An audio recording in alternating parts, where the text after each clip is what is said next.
Bom dia, irmãs e irmãos. Espero que esteja tudo na santa paz de Deus. Vamos dar início aos nossos estudos dominicais e eu vou pedir para a Mirella fazer a prece inicial. Pai nosso, que estais no céu, santificado seja o vosso nome.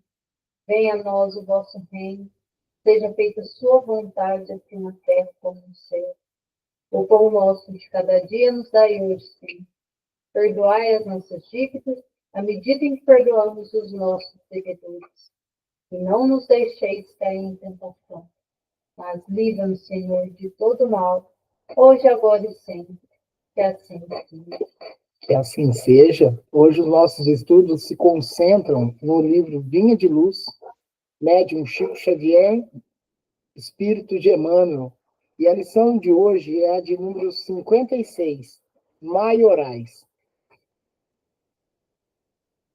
E ele, assentando-se, chamou os 12 e disse-lhes: Se alguém quiser ser o primeiro, será o último de todos e servo de todos. Ser dos primeiros na Terra não é problema de solução complicada. Há maiorais no mundo em todas as situações.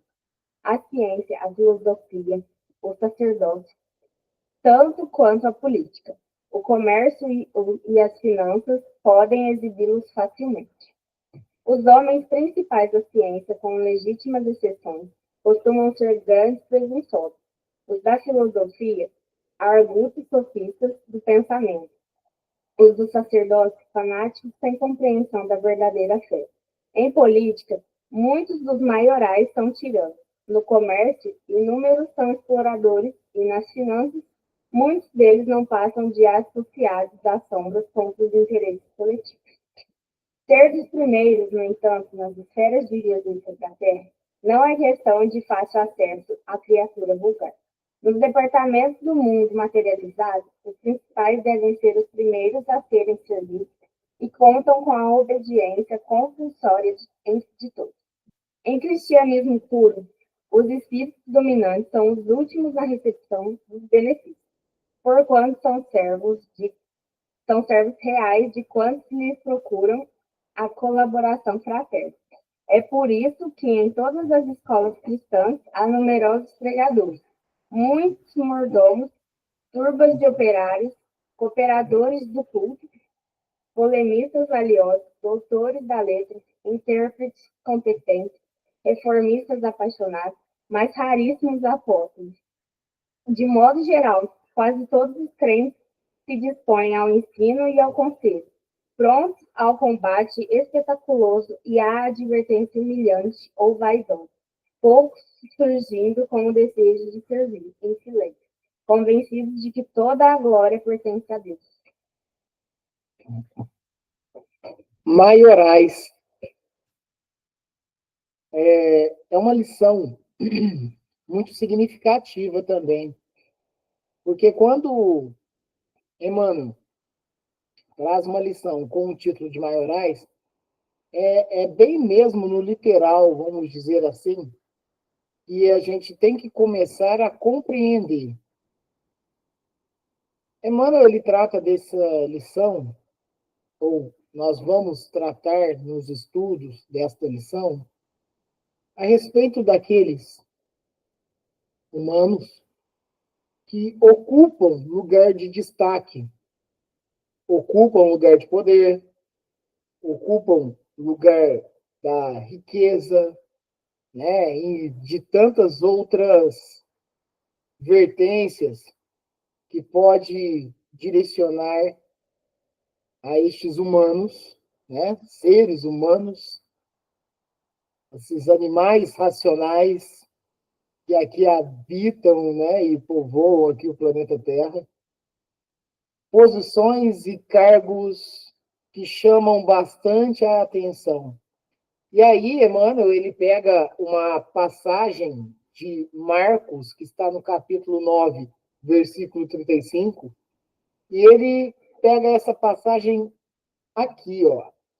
E ele, assentando-se, chamou os 12 apóstolos, e disse-lhes: Se alguém quiser ser o primeiro, será o último de todos e servo de todos. Nós bem sabemos que dentro do apostolado, aí a gente está tratando dos apóstolos mesmo, dos discípulos que por hora havia sido escolhido por Cristo na sua missão. Mas nós sabíamos que algum destes, né, sempre queria ser considerado até mesmo o principal apóstolo, ou aquele líder, né, e tudo mais. A gente bem sabemos também que dentro dos grupos sociais sempre vão ter aqueles que, de um certo modo, vão ter um destaque e até mesmo uma aptidão para trazer isso consigo, né? Mas não necessariamente uma liderança má, uma liderança até boa. Mas é em cima disso que, inclusive, que Emmanuel ele vem trazendo esse estudo para nós.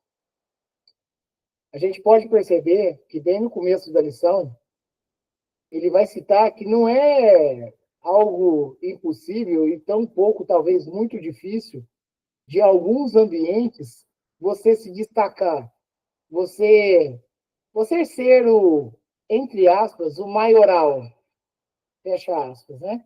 Então, nós precisamos compreender isso, e nós vemos muito isso. Nós vemos isso no campo da política, nós vemos isso nas organizações corporativas, que são as empresas, nós vemos isso nas instituições, em termos gerais, nós vemos isso até dentro da própria doutrina espírita, dentro do próprio centro e instituições espíritas.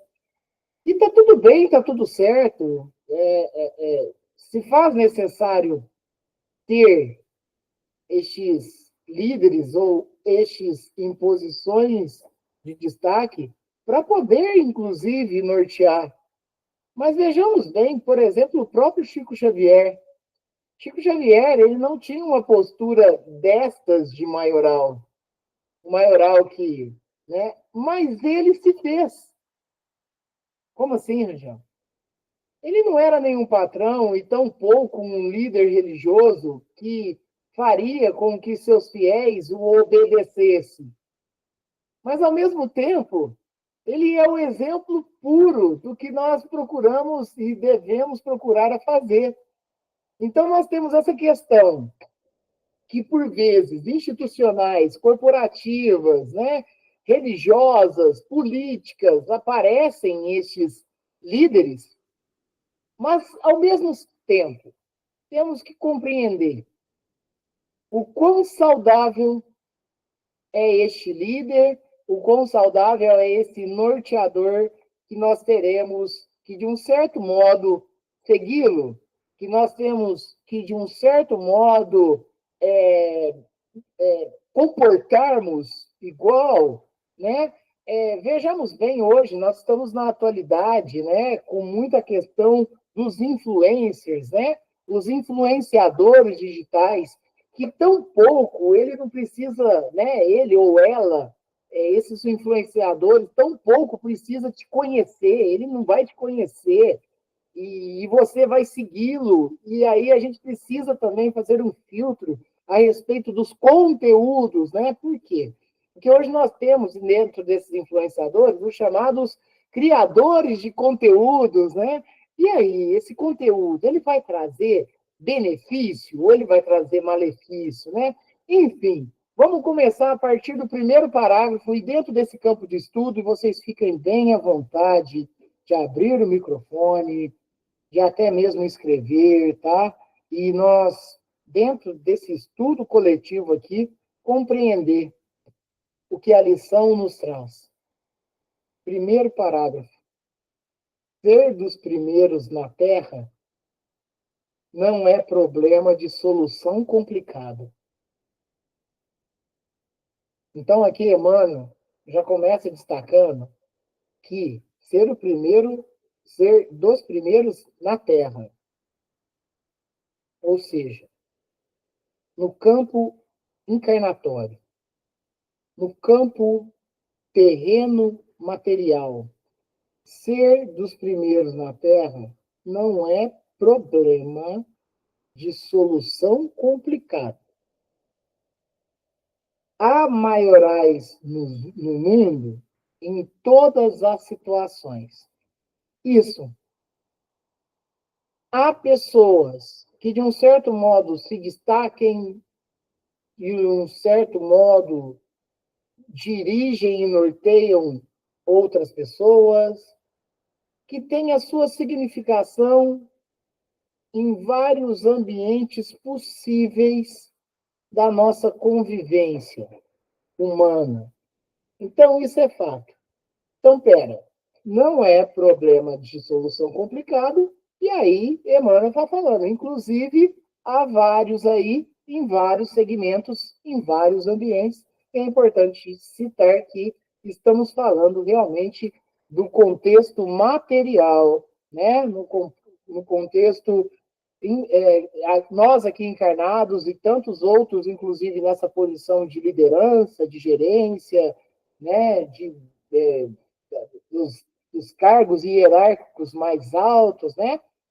Então, isso realmente a gente encontra bastante. A ciência, a filosofia, o sacerdócio, tanto quanto a política, o comércio e as finanças podem exibi-los facilmente. Inclusive, nós temos hoje um cargo, né, no mundo, vamos dizer assim, que é um cargo de nomenclatura até razoavelmente nova, né? Que é o chamado CAO, né? Ou CIO, né? Na verdade é o CEO, né? Que são normalmente pessoas que norteiam, dirigem, né? Buscam até mesmo treinar. Falando em treinamento, inclusive, hoje existe um contexto bem considerável também dentro do campo humano, que é chamado de coach, né? Os coaches, né? Que, de um certo modo, através de ensinamentos reais ou abstratos, trazem um modo de motivar. Olha só que interessante, existe muito essa questão hoje de palestras motivacionais, né? E tudo mais. Então, nós encontramos isso, né, em várias frentes aí, e aqui Emmanuel, ele cita no campo da ciência, tantas vezes aparecem cientistas aí, até mesmo ganhando prêmios Nobel, né, inclusive no campo da ciência, que, por vezes, né, se norteiam, né, e ocupam posição de destaque, por ter, de repente, estudado e até mesmo compilado para fazer uma vacina, um tratamento contra um determinado tipo de enfermidade, né, uma doença, e não só isso, no campo da ciência abrange muito das vezes também, e aí vamos lá, eu gosto muito de tratar disso, aquele mesmo, e aí eu já citei uma vez aqui, aquele mesmo drone, né? Um, um robô que voa não tripulado, o mesmo drone que se utiliza hoje para levar um órgão do corpo para ser transplantado de um local, de um hospital ao outro, que vai levar cerca de 10, 15 minutos, e se fosse pelo trânsito poderia levar uma hora e meia, é o mesmo drone que a gente vê no poder bélico, que também ou se jogam ou arremessam mísseis. Então, nós temos isso. Então, peraí, quem foi o criador dessa ideia? Bom, ele, de um certo modo, tem um determinado destaque, mas o uso que se faz depois, o norteamento que se faz depois, né? Nós temos um exemplo disso também de destaque, né? Apesar de existir, entre aspas, algumas desavenças a respeito do criador do avião, mas vamos citar o nosso aqui, o Santos Dumont, né? Que bem o sabemos, quando ele notou que aviões não estavam sendo utilizados somente para fins úteis do benefício, mas também do malefício, né? O quão aflito fica, né? Então, a gente tem essas posições de destaque, podemos citar, né, no campo científico também, principalmente, Albert Einstein, né, e tantos outros, de destaque. Mesmo que ele não quisesse estar em destaque, mas a partir de um certo momento, ali dentro da própria ciência, dentro do que ele pode trazer, isso faz ficar notório, né? Não tem como. Nós temos, por exemplo, o Alan Turing, que em plena Segunda Guerra Mundial, cientista e matemático, veio junto com a sua equipe, mas ele norteando a equipe, né? Criar uma máquina que fosse possível decodificar, né, ou decriptografar códigos. E aí a gente está falando para fins de estudo, né? Códigos nazistas através da máquina que eles tinham, que era Enigma, né? Que era tudo conversa codificada e, enfim. E essa máquina, ela veio a solucionar, né? A máquina de Turing, ou também chamado da imitação, e isso deu um grande avanço para o encerramento da guerra, né? Mas, ao mesmo tempo, tantos outros fazem frentes nocivas também nesse mesmo campo, e assim a gente pode continuar esse estudo e ir muito longe, tanto no campo da filosofia, né? Tantos profetas, tantos filósofos que nós já tivemos e que, de um certo modo, se destacaram principalmente por suas palavras benévolas, mas, ao mesmo tempo, um filósofo que se direciona de maneira equivocada também pode ocasionar muitas coisas que não são saudáveis, né? Inclusive para a vida espiritual, né? Enfim, temos aqui no campo do sacerdócio, e aí fala no campo das religiões, né? Isso também é notório, inclusive várias posições de destaques, né? Os líderes recebem nomes, né? Recebem nomes dentro das próprias igrejas e doutrinas que ali proferem. Então, tem sempre, dentro desse movimento, tem sempre. A política, o comércio, é interessante o comércio, né? O comércio, por vezes, esse aqui é um empresário de destaque, e aparece, nós bem o sabemos. Nós podemos citar vários nomes aqui, inclusive, nesse sentido, né? E isso ocorre de maneira até muitas vezes automática. Por isso que ele fala aqui que não é um problema de solução complicada. Porque, por vezes, isso vai de uma maneira tão automática, a pessoa, de repente, não quer nem ser famosa, mas, de repente, vai lá e vira, né? Vira exemplo, né? Enfim, então, isso realmente acontece. Lembrando que, por enquanto, Emmanuel, ele está tratando desse campo bem material mesmo, né? Desse campo físico nosso, que nós temos aqui. Os homens principais da ciência, com legítimas exceções, costumam ser grandes presunçosos. Presunçoso. E aí é um campo muito perigoso. Nós bem sabemos que a nossa contribuição aqui no planeta ela é essencial e ela está relacionada ou correlacionada diretamente com o nosso próximo. A vaidade, o orgulho, principalmente, quando a gente, e aí vamos falar de uma maneira geral assim, né? Quando nós viemos a ocupar, ela é algo que ela pode nos travar a marcha do progresso. E pode também, de um certo modo, refletir na marcha do progresso do próximo. E nós temos que tomar muito cuidado nesse campo da vaidade. A vaidade, ela é muito nociva. E por isso que se torna, por vezes, assim, principalmente quando ele cita aqui no campo da ciência, presunçoso.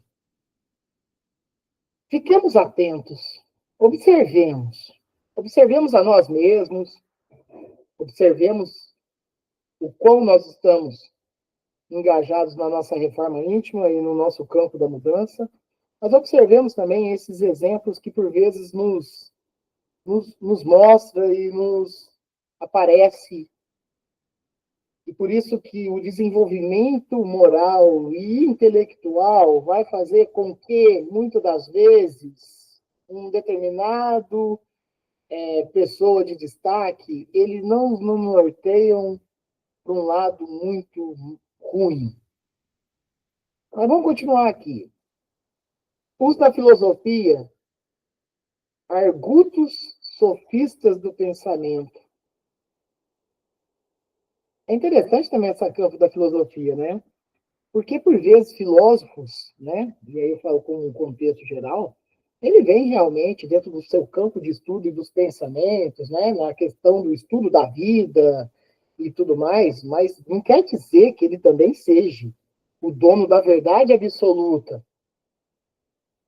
Porque quando ele fala aqui de sofistas, é porque está falando de sofismo, está falando da verdade do eu. E é até interessante falar do eu, né? Porque é doer mesmo, tem vezes que é por doer. De repente é um filósofo trazer aí um pensamento que é dele, que pode se colocar como uma verdade absoluta e querer que talvez todos aqueles que o escutam e seguem também prossiga, né? Dentro daquela ideia. Temos que tomar muito cuidado. Por isso que a nossa evolução ela é contínua, é gradativa. Nós temos que realmente desenvolver o campo da sabedoria. A sabedoria. A sabedoria é nós coletarmos conhecimentos em correlação com também a moral e compreendermos que, como mesmo diz Santo Agostinho, né, e tantas vezes utilizadas por várias frentes aí, tudo me é lícito, mas nem tudo me convém. Eu não posso fazer norteamentos errados. Hoje se existe muito também a questão do formador de opinião. E aí, de um certo modo, a gente pode entrar em vários temas, mas como eu atuo também numa sala de aula, né, eu procuro falar que nós aqui, que atuamos nesse campo né, da pedagogia, né, do professorado em geral, nós somos mediadores. Nós somos mediadores, né? Mediador do conhecimento, e esse conhecimento aqui que nós temos, né, bem próximo da gente, né, com, com os alunos, né, com os discentes, mas ao mesmo tempo, nós temos uma responsabilidade muito grande com o que a gente vem com relação aos pensamentos, né, porque, por vezes, né, nós nos tornamos, né, mesmo sem querer e sem pedir, mas os formadores de opiniões. E tantos outros, os influenciadores, né? Esses que, de um certo modo, se dispõem publicamente.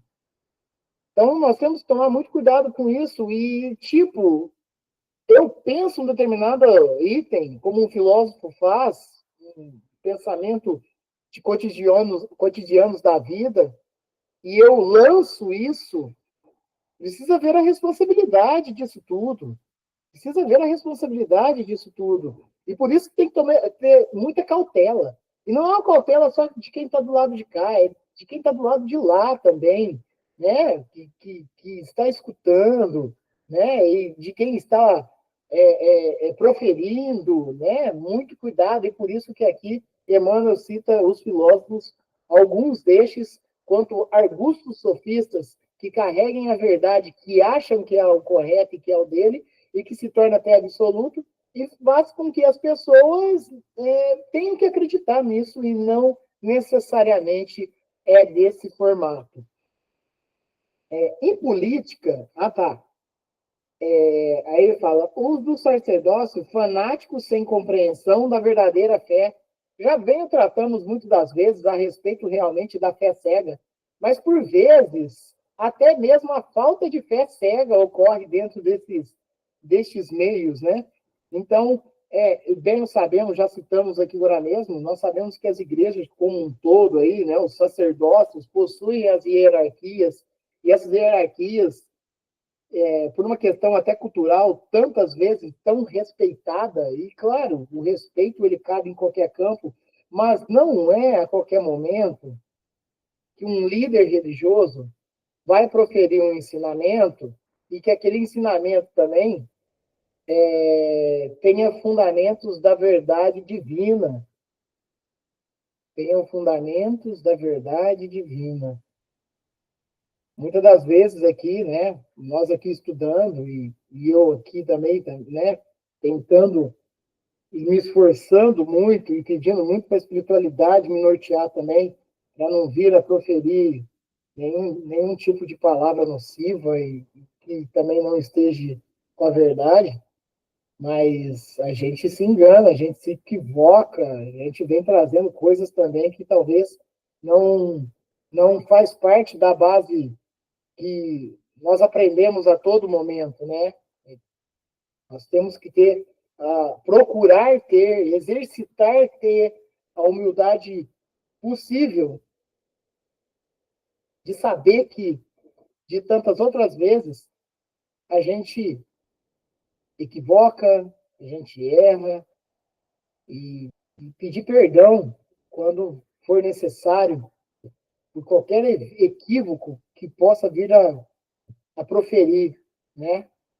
E aí mesmo, seguindo esse caminho aqui do estudo, em política, muitos dos maiorais são tiranos. E assim, a gente é notado isso, né?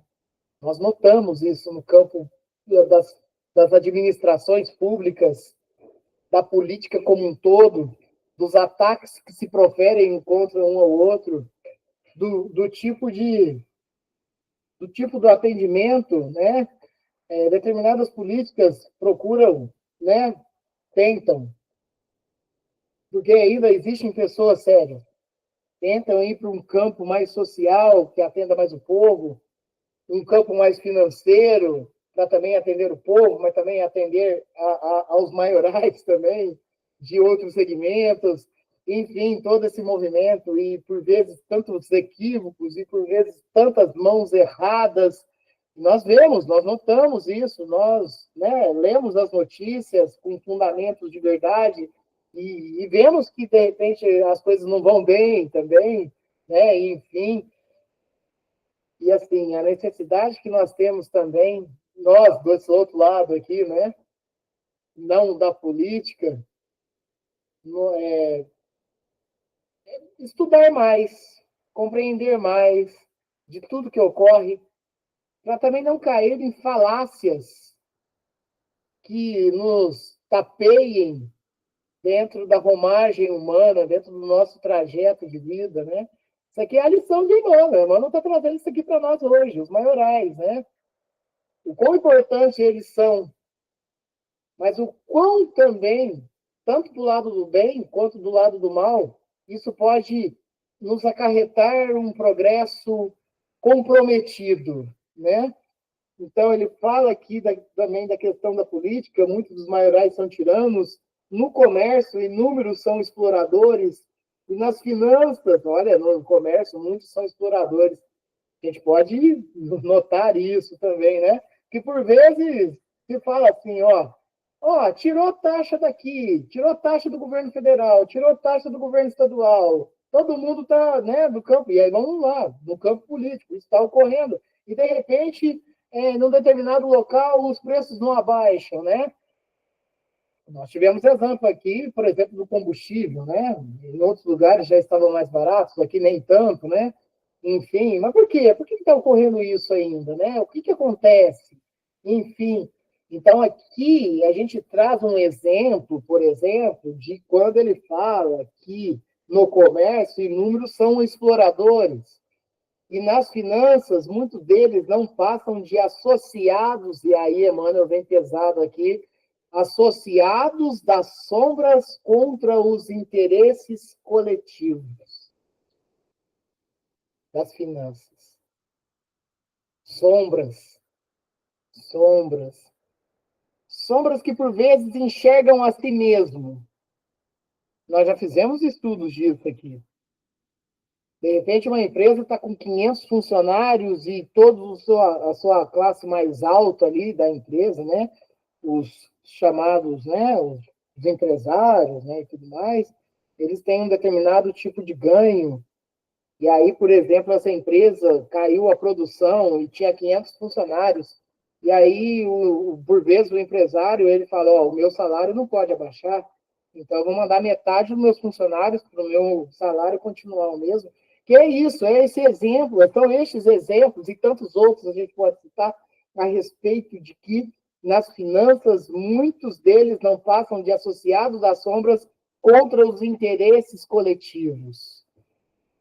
Olha, nós temos uma gama aqui de estudo muito longo, se nós formos ler e procurarmos darmos exemplos ou visualizações que a gente vê do mundo terreno. Mas agora, Emmanuel, ele vai começar a tratar também, bem agora mesmo, do campo moral, do campo espiritual. Vamos ver.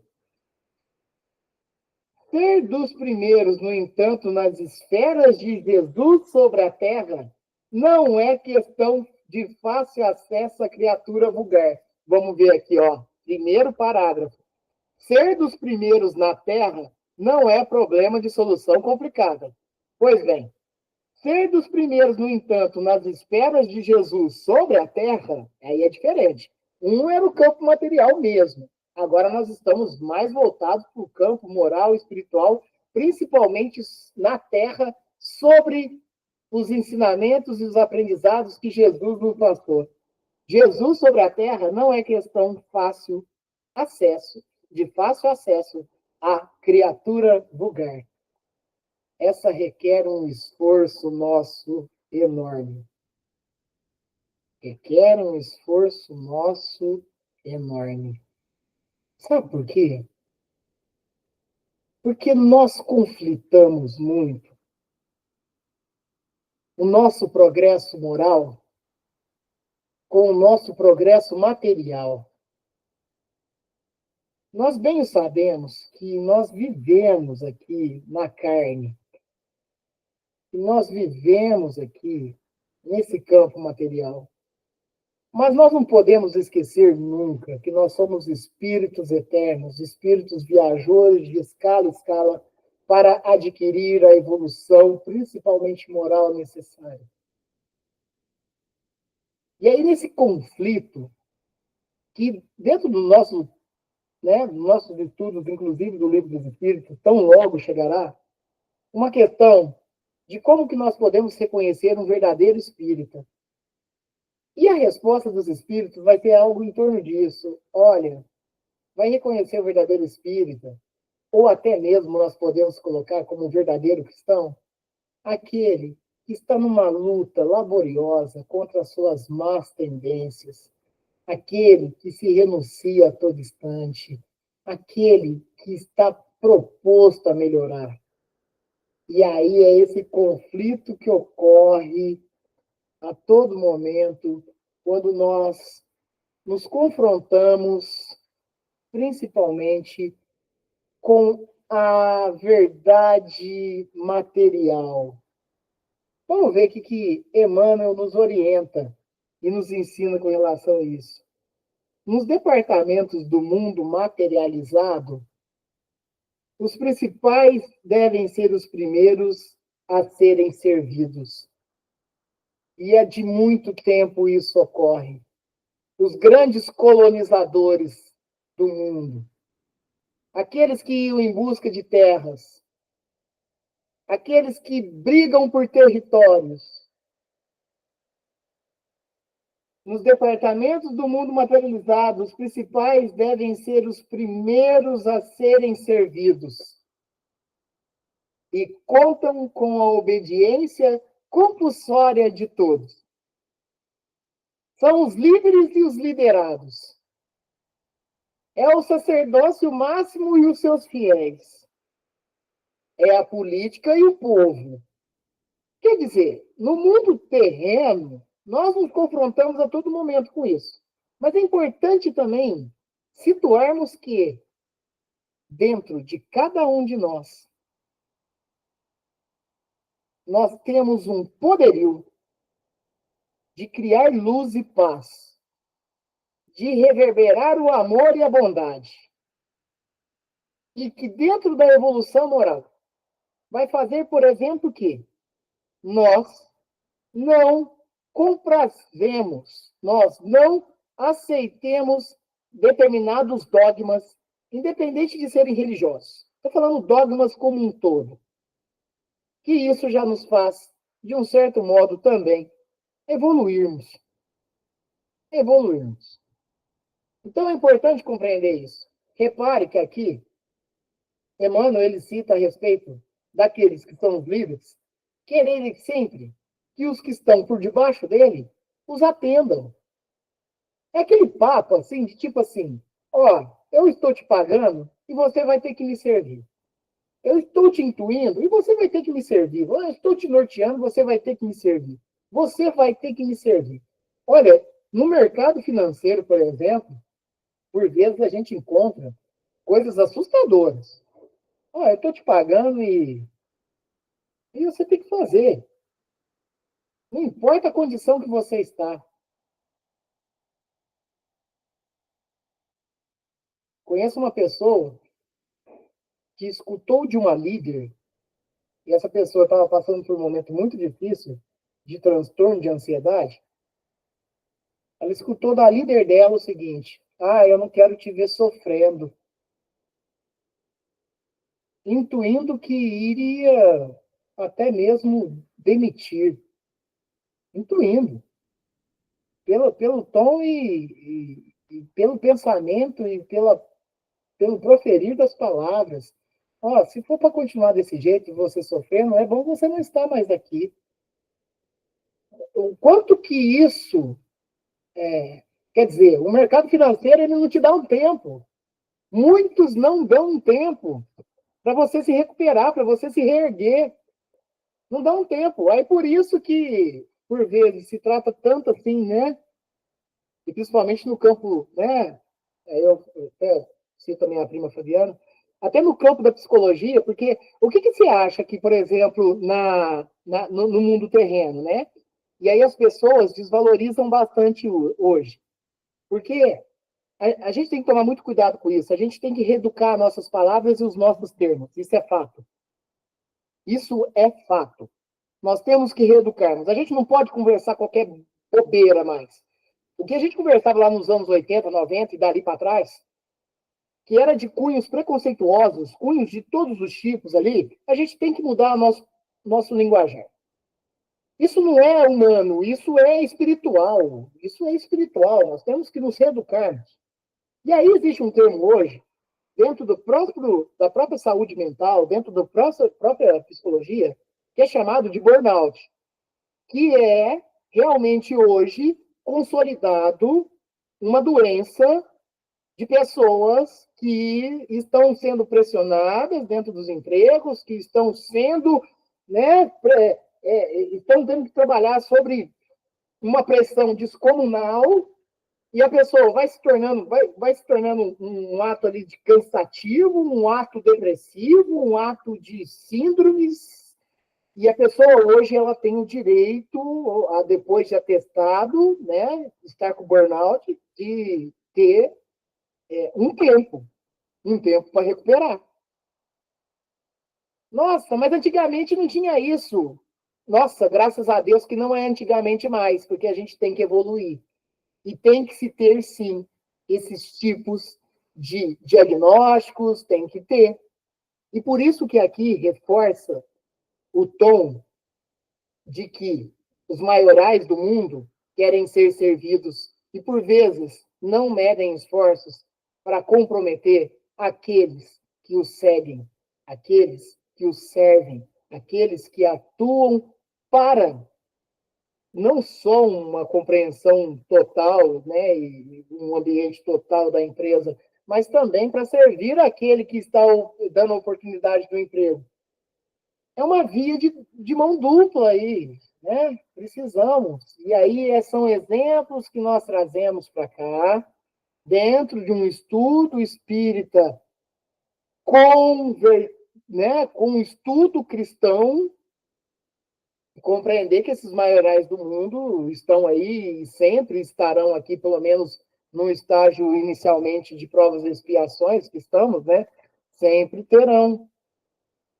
Mas esses são do mundo. Vamos reforçar que Emmanuel ele está seguindo um caminho aqui que é da espiritualidade, que é do caminho e do campo de trabalho com Cristo. Em cristianismo puro, os espíritos dominantes são os últimos na recepção dos benefícios, porquanto são servos reais de quantos lhes procuram a colaboração fraterna. Vamos lá, vou repetir. Em cristianismo puro, os espíritos dominantes são os últimos nas recepções dos benefícios. Lembremos das tratativas que o Cristo nos veio apresentar e veio fazer com que nós conhecemos.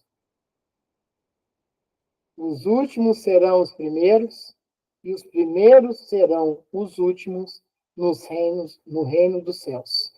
Pois bem, Cristo está falando a respeito dos nossos comportamentos. Quais comportamentos? O material e o espiritual. Ele está tratando disso. E quando Emmanuel traz isso daqui, prestemos bem atenção. Lembremos daquela lição, né, Fabiano, que a gente tanto relembra ela aqui, né? Aquela história do palestrante e daquele que sentava na última fileira do centro, né? Palestrante cheio de palavras boas, né? Proferia, né? Lindamente e tudo mais. E aquele senhor quietinho lá na última fileira.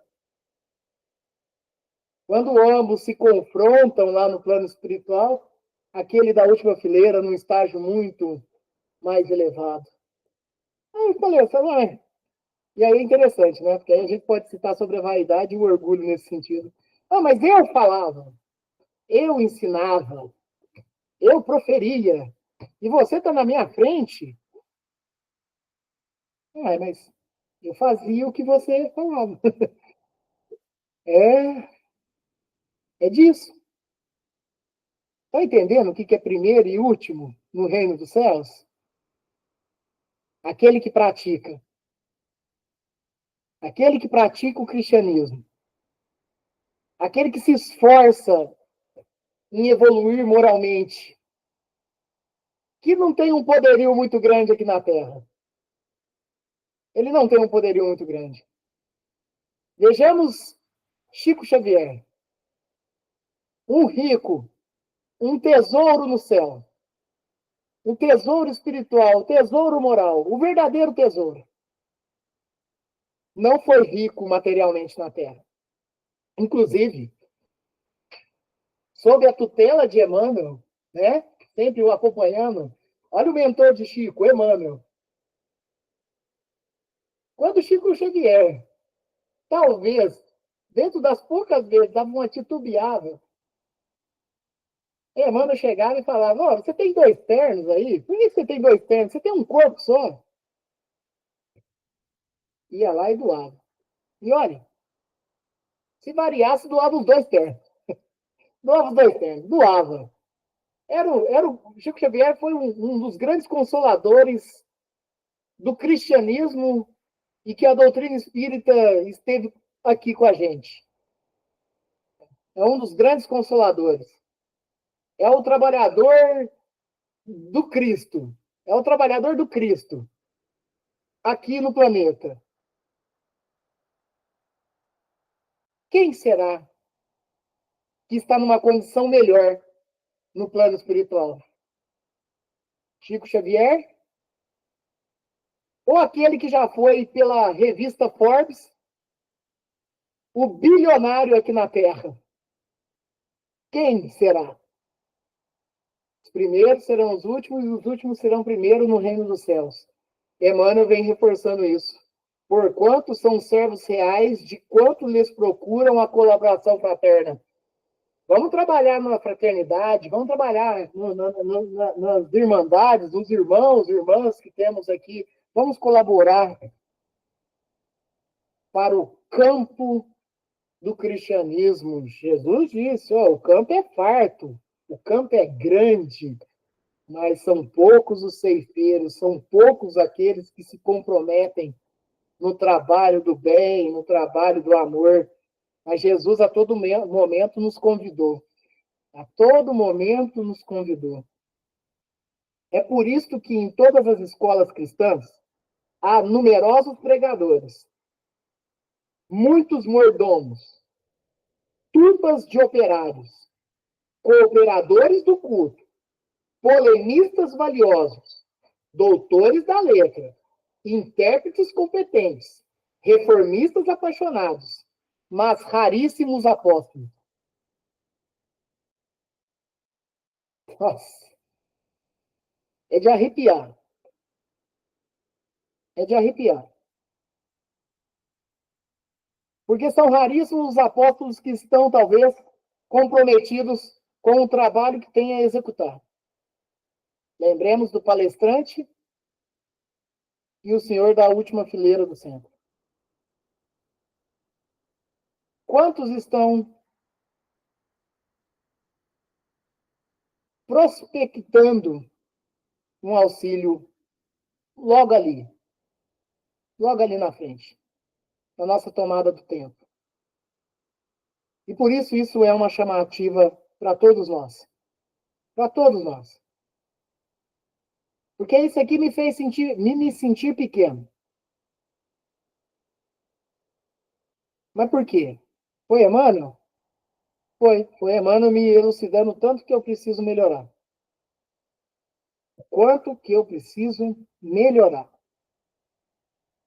Vamos nos esforçar, porque os vícios que nós carregamos morais ainda nos travam na marcha do progresso. E o último parágrafo é: de modo geral, quase todos os crentes se dispõem ao ensino e ao conselho, prontos ao combate espetaculoso e à advertência humilhante ou vaidosa. Poucos surgindo com o desejo de servir, em silêncio, convencidos de que toda glória pertence a Deus. Vamos. E aí fala humanidade. Vamos nos esforçar mais.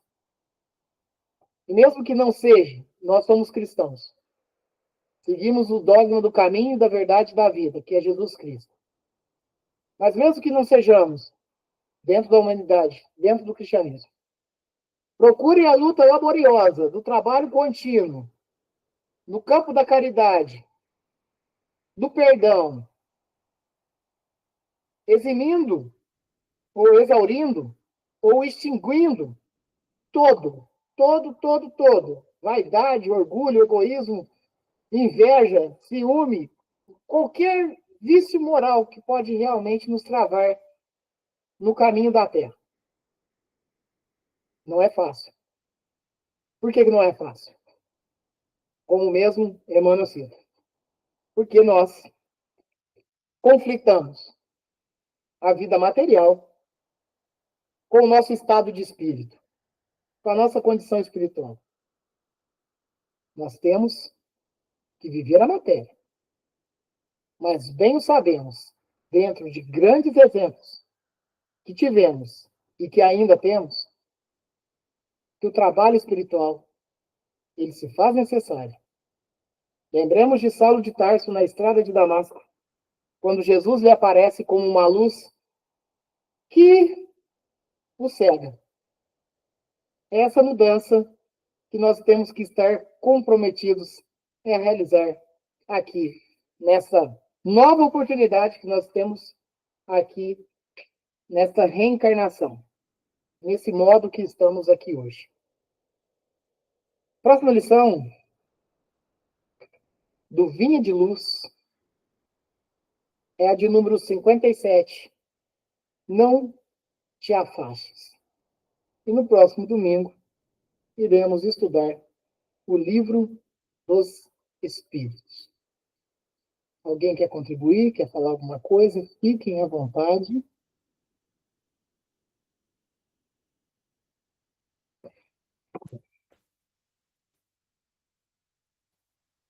Então, vamos partir para o encerramento. E antes de eu solicitar o Fabiano para realizar a prece de encerramento, vamos novamente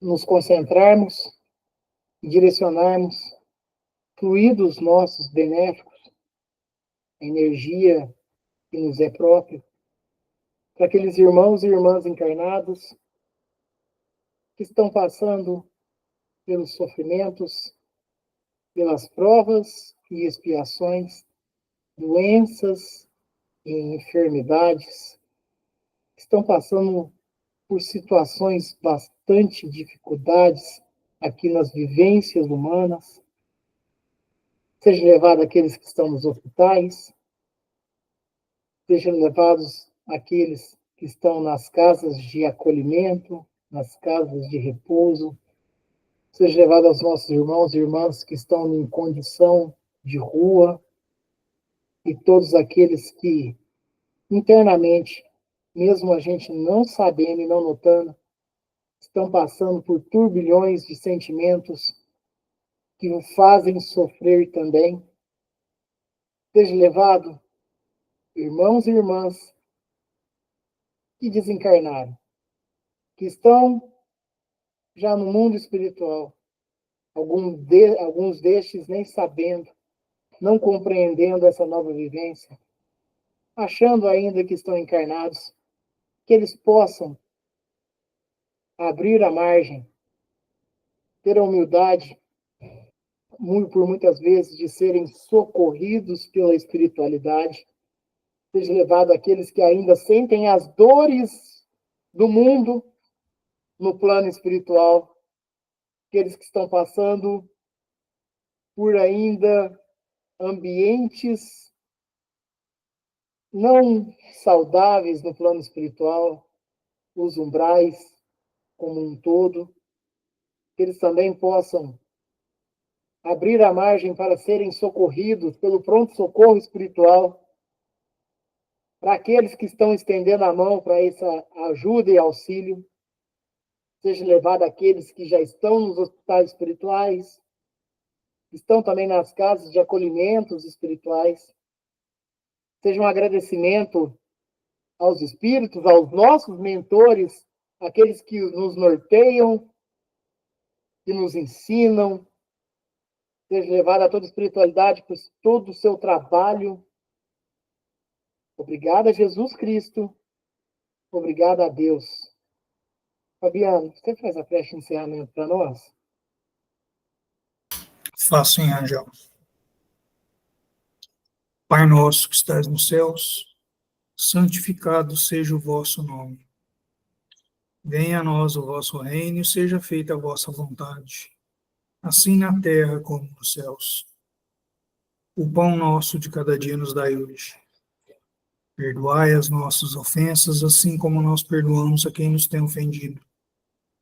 E não nos deixeis cair em tentação. Livra-nos de todo mal, hoje, agora e sempre, que assim seja. Que assim seja. Muito obrigado, viu, Fabiano? Para você, agradecendo a você, a sua família, Ivanete, tia Marlene, Fabiana, Viviane, Mirella, Vitória, Rafaela, a todos que nos acompanham pelo canal do YouTube. Que essa prece seja reverberada a todos nós, a todos os nossos familiares, vizinhos, humanidade como um todo. Que tenhamos um domingo e uma semana abençoada de bastante luz e paz.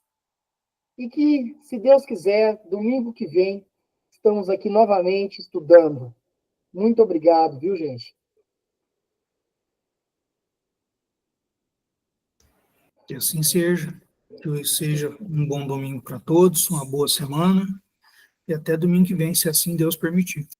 Que assim seja, Fabiano.